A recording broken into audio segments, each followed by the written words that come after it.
Now on Coast TV News. Remembering 9/11 on the 24th year since the terrorist attacks, how Delmarva communities are now coming together to honor the victims and brave souls of that dark day. Hard-right political activist Charlie Kirk assassinated Wednesday at a college campus event. The new information we're learning this morning.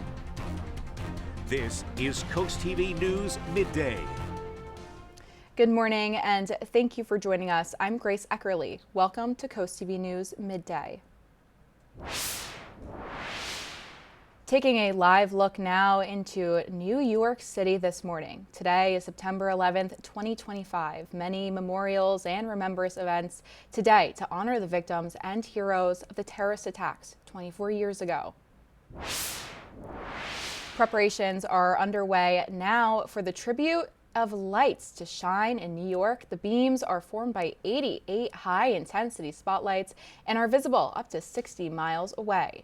The light beams representing the twin towers that once framed the New York skyline. The tribute in lights will start at sunset and will stay until sunrise.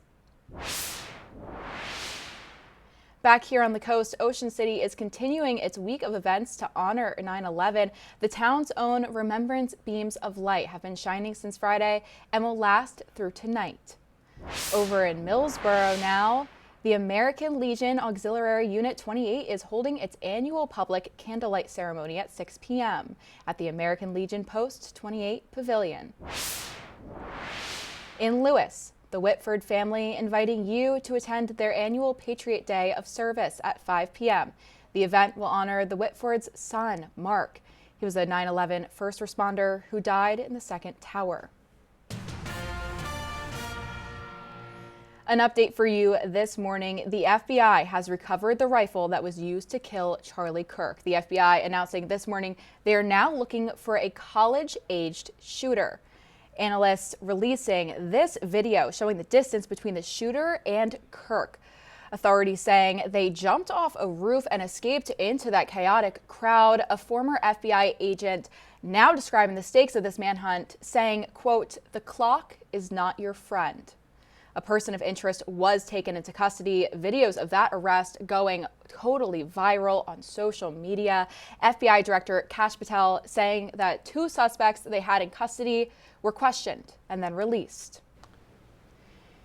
Taking a live look into Dover now, our first alert meteorologist, Chris Mastrobono, joining us to get a first look at your forecast on this Thursday. Good morning, Chris. Good morning, Grace. Yeah, it's all about location this morning. We're slowly improving from those dreary conditions we had yesterday. Mostly cloudy skies there in Salisbury, but look at the temperature, 75. So we already eclipsed where we hit for highs yesterday. We only had a high of 68 in Georgetown. You can see we're primarily clear along the Delaware coast down through Ocean City, but we're still seeing a lot of high clouds across the western portion of the peninsula, and maybe even a few sprinkles there, far southern reaches of Somerset and Dorchester counties. But high pressure is building into the region, and we're going to gradually be clearing throughout the day today. We're at 71 in Rehoboth, 76 Milton to 74 in Seaford. Winds not nearly as strong as what we had yesterday, especially along the coast.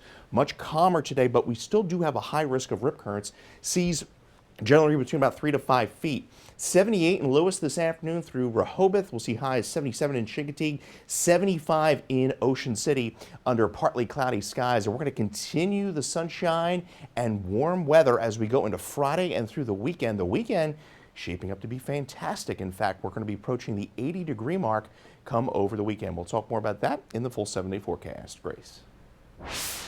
Thank you, Chris. Certainly something to look forward to. Happening today, the Cape Henlopen School Board set to address several key topics. One is the district's policy on family life and human sexuality curriculum. Board members also looking to a possibility to combine its policies on employee leave. The school board meeting open to the public at 6 p.m. at Love Creek Elementary. Drivers in Lewis should prepare for a road closure later this month. According to DelDOT, this is for Nassau Road at Route 1. part of the Minos-Conaway Grade Separated Intersection Project.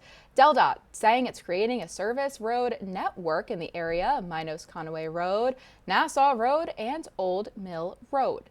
This video shows a new service road popping up west of Route 1 with a roundabout to get onto Minos-Conaway without even touching the highway.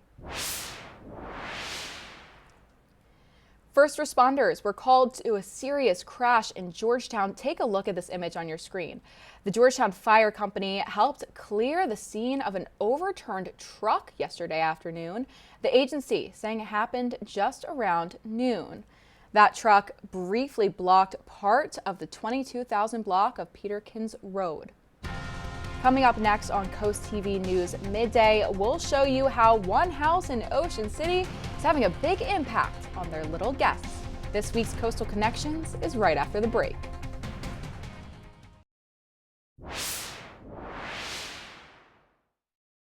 The only thing worse than getting a critical illness diagnosis is if your child gets a critical illness diagnosis.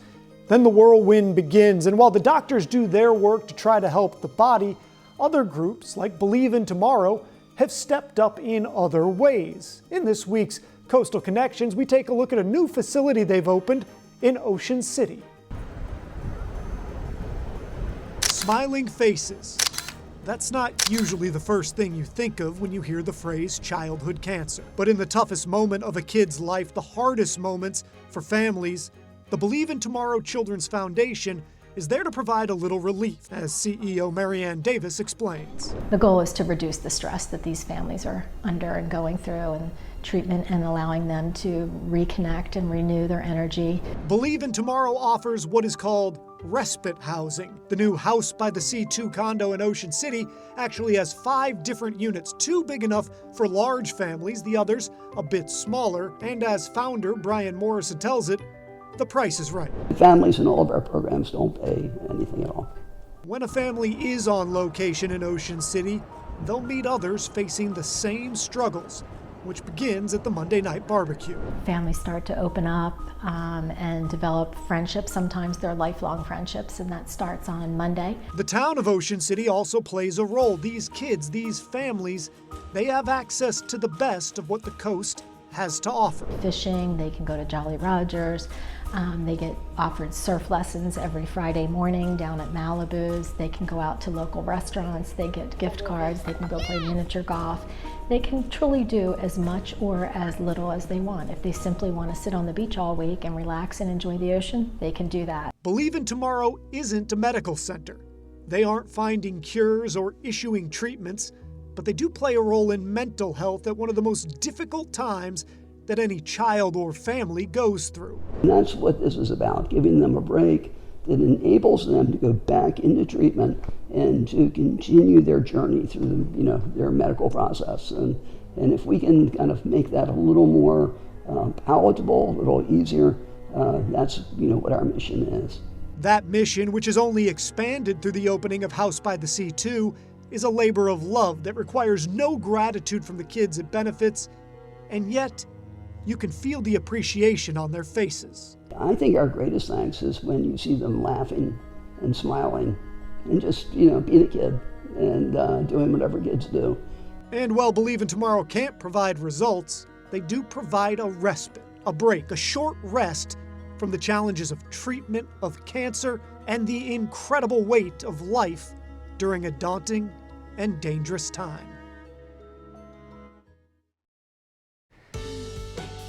Well, I hope everyone's making the best of this Thursday morning on Delmarva. Really, it's all about location. We're still seeing cloudy skies across the western portions of the peninsula. You see overcast skies here in Cambridge, 72. But if we make our way on the other side of the peninsula, look at this Rehoboth. People are taking in the sand here, the beach. Still have a high risk of rip currents. We're seeing clear skies in Rehoboth, 72 degrees, and we're not getting pummeled by that 30 to 35 mile an hour wind we had out of the northeast like we did yesterday. So you can see some high clouds kind of streaming in here.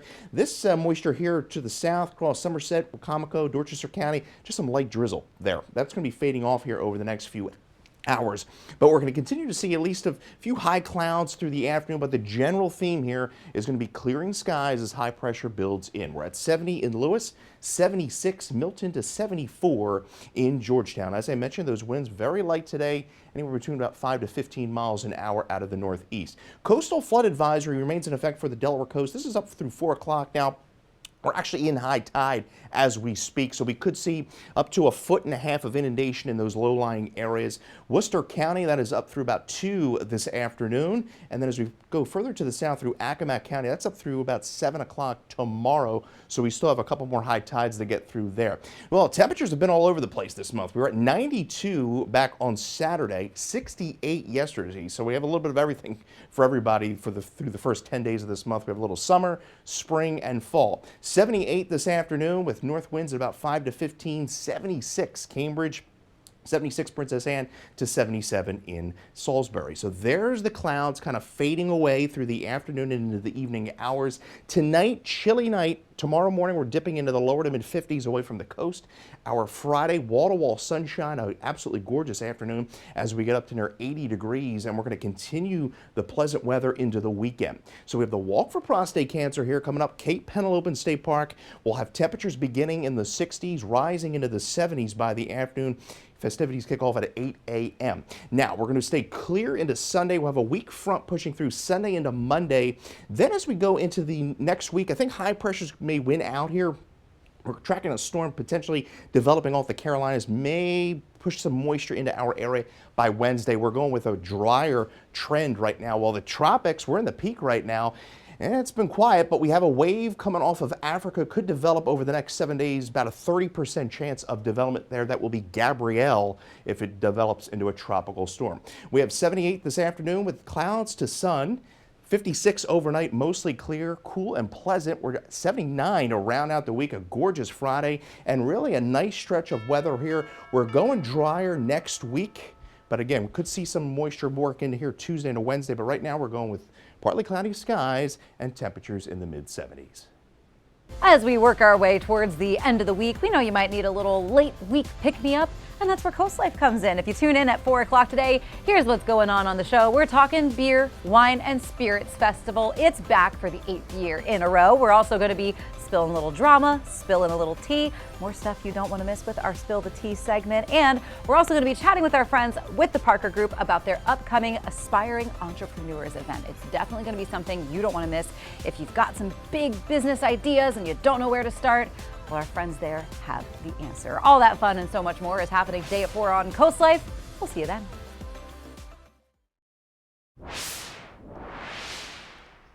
The cost of living just keeps rising, meaning more Americans will need more money for retirement. When it comes to putting money away for that retirement, experts recommend to start saving as soon as possible. A Northwestern Mutual studied a variety of factors and found the average amount Americans believe they'll need to retire comfortably is $1.26 million. Coming up on Coast TV News next, how more kids are obese than underweight worldwide, where it's hit the hardest after the break.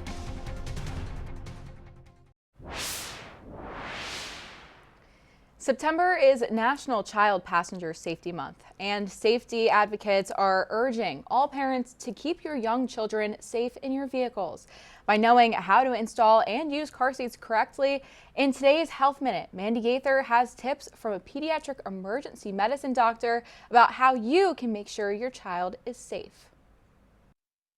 It remains a leading cause of death for youth in the U.S. In 2023, motor vehicle crashes killed more than 1,000 children ages 14 and younger. Many of the children who are injured or killed in a car crash are either completely unrestrained or using a restraint improperly. Dr. Manisha Agarwal with Children's Healthcare of Atlanta says the most important thing parents can do to keep children safe on the road is to use the right seat in the right way.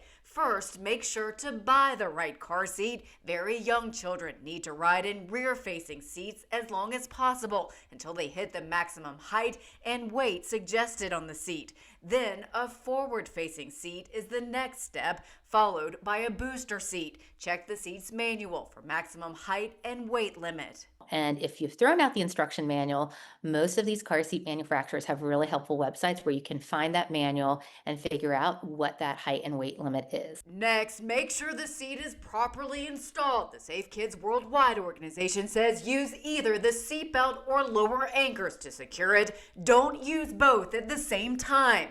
Forward-facing seats need a tether with the seatbelt or lower anchors. A properly fitted harness can also provide protection. Agarwal says a child passenger safety technician found at some places like fire stations can help make sure your seat is set up correctly. You may be the world's safest driver, but you cannot account for every other human being out there on the road. For Health Minute, I'm Mandy Gaither. A new UNICEF report has found more school-age children and adolescents are now obese than underweight. That's in all regions of the world except sub-Saharan Africa and South Asia. The highest rates of obesity are seen in some Pacific Island nations, Chile, and the United States. Researchers noted in high-income countries, children from poorer households more likely to be overweight, likely due to unhealthy diets. Patricia Hoban, you're the winner of our Paul Davis Coast TV News Weather Umbrella. Lewis, Delaware there. Congratulations. You can get your latest forecast, as always, by dialing the First Alert Weather Phone, sponsored by Broxton Mandalas and Federico. We're at 78 today under partly cloudy skies, mostly sunny into our Friday 79, and the weekend looking fantastic with temperatures in the upper 70s on Saturday and right around 81 on Sunday under partly cloudy skies. Thank you for joining us here on Coast TV News Midday. For more local news and weather, you can download our Coast TV News app. And don't forget to join us right back here at 5 o'clock later this afternoon, and have a great Thursday.